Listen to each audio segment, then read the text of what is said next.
Bonjour, bonjour, cher peuple gabonais. Il est 15h26 ici à Blois-Chambord. Je suis Wilfried Okumba Kamitatou, Denis Dandjogo.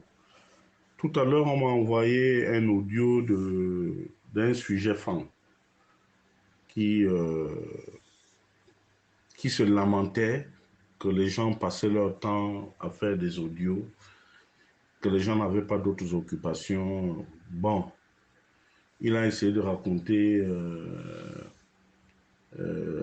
un peu sa vie. Bon, généralement, moi j'ai comme l'impression qu'ils n'ont même pas de stratégie d'attaque et ils demeurent dans la confusion, ils font tout dans le désordre.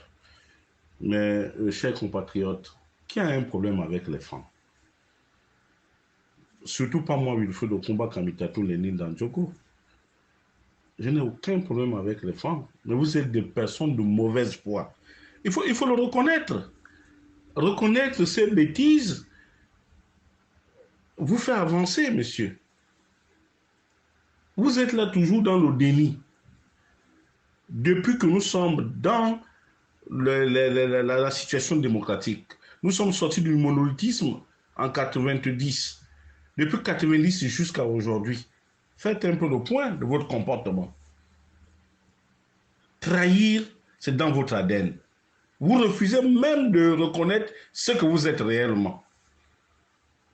Vous parlez de la défaite d'un Ciment dans son village.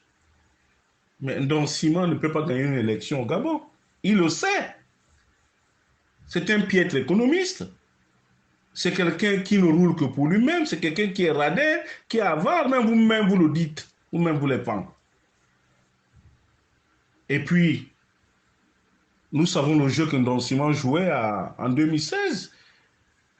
Il était proche du sujet nigérian, qu'a Ali Bongo Ondimba. Et puis, il y a eu une coalition autour de Jean Ping. Tout le monde s'est rangé derrière Jean Ping parce que nous ne supportions plus le comportement belliqueux et la mauvaise foi d'Ali Bongo Ondimba. Voilà toute la réalité. Donc, que Jean Ping gagne dans le village de Don Simon, ce n'est pas un exploit, monsieur. Don Simon n'est pas un ouragan sur le plan politique. C'est du menu fretin. Même moi, je peux battre Don Simon sur un terrain neutre. Mettez-nous à Libreville, dans un arrondissement, moi je battrai Don Simon. Il représente quoi? Rien du tout. N'importe qui peut battre Don Simon, comme n'importe qui pouvait battre Ali Bongo en 2023. Même un chien aurait pu battre Ali Bongo en 2023. Donc, que Ndossa, ce n'est pas un exploit, c'est le ras-de-bol qui a prévalu en 2023. Les Gabonais n'en voulaient plus et ne supportaient plus ce qui se faisait dans leur pays. Malheureusement, nous sommes revenus à la case départ. Avec vous, les femmes, vous vous comportez très mal. Voilà un enfant que vous n'avez pas élevé. Oui, notre papa là, Nguema Biogo Florentin, il a sorti une latogovéenne. Il nous vend du pied, c'est comme ça que vous nous traitez, vous les femmes. Vous nous traitez comme ça. Vous n'avez pas de considération pour les gens. Pourquoi est-ce que vous voulez qu'on vous considère à partir du moment où vous n'avez pas de considération pour les gens? Surtout vous là, au IEM là. Pourquoi vous ne considérez pas les gens? Moi, j'ai des parents qui ont appris à Aix-en-Provence. On connaît les intellectuels dans le Wellington, c'est beaucoup plus les femmes de Bitam. Mon père a des collègues là-bas qui connaissent sa valeur intrinsèque, sa valeur intellectuelle. Vous racontez votre vie, que les gens sont là derrière. Ce que vous refusez, c'est qu'on ne doit pas vous répondre. Parce que vous êtes qui? Dites-moi. Les gens ont peut-être peur là-bas à Libreville de mourir, mais moi je m'en fiche. Je suis appelé à mourir. J'ai déjà vécu 53 ans. C'est beaucoup. Et je souhaite peut-être même mourir pour ne pas continuer à avoir votre désordre. Vous les femmes, vous êtes spécialistes, vous êtes des aigris, vous êtes des haineux, vous êtes spécialistes de la transhumance politique. Vous trahissez pour rien du tout. Et vous ne voulez pas que on vous le rappelle. Parce que vous êtes les femmes. Parce que vous commandez les autres ethnies. Mais vous êtes des menteurs. Vous mentez comme vous respirez. Voilà des gens, quelqu'un, il prend le pouvoir, mais plus sur les guinguements. Il nous doit beaucoup dans le Haut-Togo.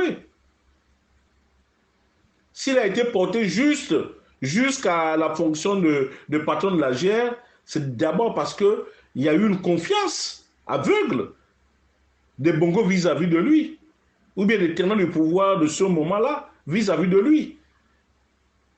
Il a pris le pouvoir, il vous a mis en haut, vous les femmes. Qu'est-ce que vous avez fait? Vous avez fait quoi? En moins de 9 mois, vous lui avez rappelé que ce n'est qu'un bilobe, ce n'est qu'un machin. Il sait que les intérêts, c'est tout. Vous n'avez pas d'amour, vous n'avez pas d'affection pour lui. D'où vous avez voulu le tuer. Même s'il cache, pour ne pas se fragiliser. Mais les Gabonais, désormais, savent qu'il y a eu une tentative de coup d'État. Cette tentative de coup d'État, je peux vous l'expliquer. Il y a même des généraux qui sont mêlés à ça. Mais pourquoi est-ce que vous voulez, au lieu de vous taire, moi je pense que si vous avez de l'estime, si vous avez du respect pour la population gabonaise et pour M. Oligui, vous devez adopter le profil bas, la fermer. C'est important pour vous. Mais lorsque je vois des ordures comme les Ngwangu, Ngwangu peut parler aux gens, Ngwangu. Ngwangu était ici, là, en France, ici, là, avec les, comment on appelle ça, là, mon frère, là, Félix Bongo. Ils étaient là. Pendant qu'ils étaient en train d'organiser l'opposition ici en France, le bon monsieur était déjà en contact avec Ali Bongo Ondimba. Il est arrivé au palais comme directeur de cabinet adjoint. C'est pour faire quoi? Pour aller escroquer les Libanais. Qu'est-ce qu'il a fait de mieux? Lorsqu'il écrit n'importe quoi, il n'a même pas le courage de m'affronter, lui Ngwangu. Il n'a même pas le courage. Mais qui m'invite sur un plateau de télévision ou un plateau de radio. Moi, je n'ai pas de complexe. Je n'ai certainement pas fait l'école, mais j'ai appris tout dans la rue. Vous savez, la rue, moi je suis un enfant de la rue. La rue, on nous apprend à nous battre, on nous apprend à nous défendre, et on nous apprend comment s'en sortir dans la vie. Quand lorsque vous m'entendez parler, vous pensez que je suis un ignare? Moi, je n'écris pas, ou bien quelqu'un écrit et puis je me mets à lire. Je parle. J'essaie de me battre, j'apprends tous les jours. Je vis avec les professeurs agrégés, je vis avec ceux qui sont à l'école. Je n'ai aucun complexe. Mais sachez que beaucoup d'entre vous ont des faux diplômes. Si on ouvre la boîte de Pandore de la fonction publique, il n'y aura que des cris. Moi, j'ai vu les femmes. J'ai vu une année là, un fan qui avait 54 cachets, qui introduisait les gens à la fonction publique. Mais depuis 2016 jusqu'à aujourd'hui, les actes que vous, les femmes, vous avez posés, vous, les femmes, que vous avez posés dans la résistance, si c'était un Atogovéen, puisque nous, quand on arrive dans la résistance, nous sommes considérés comme des taupes. Parce que tous les Atogovéens sont assimilés à la famille Bongo. Ce qui est faux. Ce qui est faux. Moi, je lui dis que ce qui est vrai. Qui a stigmatisé une ethnie? On dit ce que vous êtes. Vous avez passé tout votre temps à marginaliser les Atogovéens. Qu'est-ce que nous avons dit? On s'est tu, puisque nous savions que nous étions responsables de certains dérapages administratifs. Voilà la réalité. Une faute avouée à moitié pardonnée. Mais vous savez aussi, dans le Haut-Togo, quels sont ceux qui ont joui du pouvoir. Nous, dans le Haut-Togo, on est multilinguistique. Nous avons les Mbangouins, les Obamba, les Bateke, les Bakanigi, les Ndoumou, les Mungom. Nous avons une panoplie d'ethnies. Nous ne sommes pas comme vous dans le Wolenthem où il n'y a qu'une seule ethnie. Vous n'arrivez même pas à vous entendre. Voilà. Tout de suite, dès que M. Oligui a pris le pouvoir, il a donné aux gens d'Oyem, vous vous êtes accaparés, vous avez pris désormais ceux de Bitam, ceux de Mimvoul, ceux de Minzik, ceux de Medouneux, comme des vents-nu-pieds. Parce que vous êtes ingrat et gourmand. Alors qu'en politique, vous le savez très bien, on additionne, on ne soustrait pas. Mais alors, vous avez voulu tuer Oligui. Mais il est tout à fait normal que les gens puissent parler. Il est tout à fait normal. Est-ce que c'est parce qu'Oligui Nguema a libéré le pays le 30 août que moi, Wilfried Okumba, je ne sais pas qu'il est comptable de ce que nous avons vécu. Lorsqu'Ali Bongo est tombé malade en 2018, pourquoi est-ce qu'on n'a pas eu le courage de faire le coup d'État à cette période-là? Il a laissé la situation pourrir. Et pendant ce temps, les femmes, ils savaient très bien que le type était malade. Mais ça n'a pas empêché Charles Mbaye comme de trahir la résistance et de partir. Ça aussi, vous n'êtes même pas capable de dire que non, ce que vous faites là, vous salissez toute une communauté. Mais comme il amène Bidi, comme il amène le Mian, voilà ce qui compte pour vous. Et vous êtes des personnes sans valeur. Excusez-moi de vous le dire. Vous n'avez aucune dignité, vous êtes indigne. Cher monsieur Fang, vous êtes des indignes. Allez-y vous cacher. Demandez pardon au peuple gabonais, aux autres Gabonais. Parce que vous n'avez rien à vendre aux Gabonais. Rien du tout. On ne peut rien retenir d'un femme. C'est tout. Tout chez vous est calculé. Mais comment on peut vivre avec des gens comme ça? Regardez un enfant que vous avez, semble-t-il, mis au monde.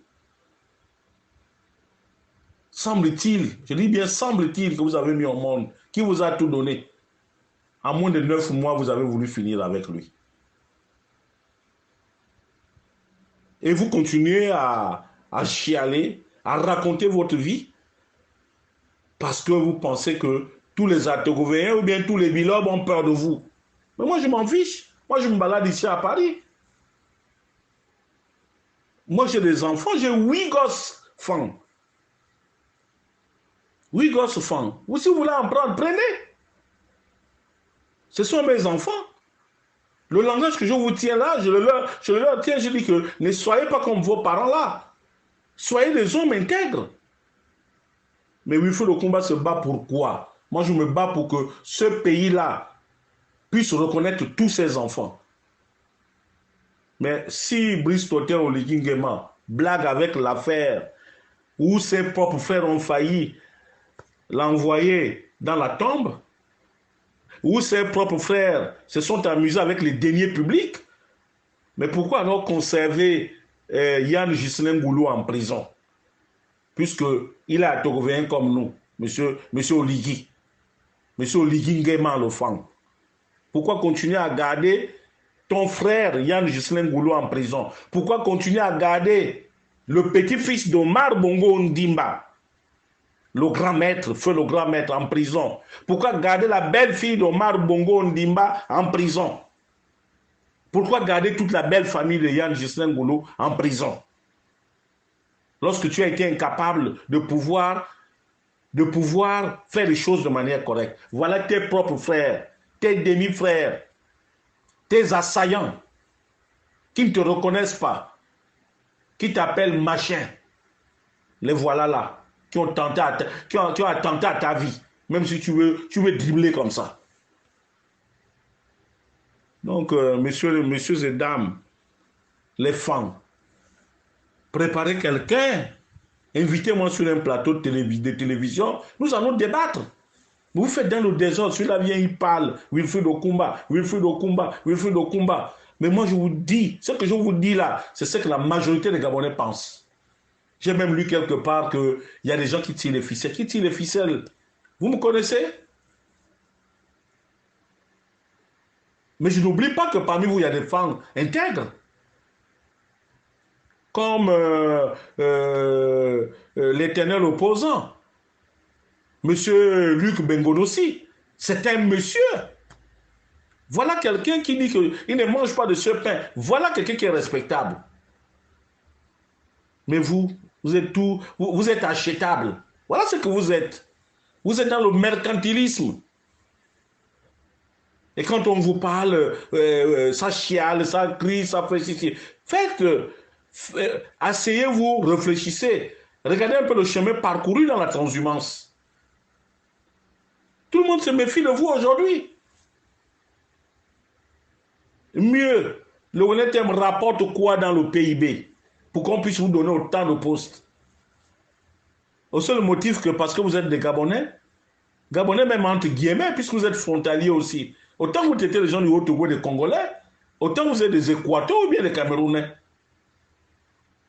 Voilà ce que vous êtes aussi. Et beaucoup sont des Camerounais. Donc, arrêtons ce genre d'histoire-là et tout. Vous avez été méchant vis-à-vis d'Oligui. Acceptez-le et faites votre mea culpa. Ça vous grandirait, chers fans. Ça vous grandirait. Au lieu de dire machin, même si vous tuez Wilfried Okumba Kamitato, vous allez gagner quoi? Un autre Wilfried sortira.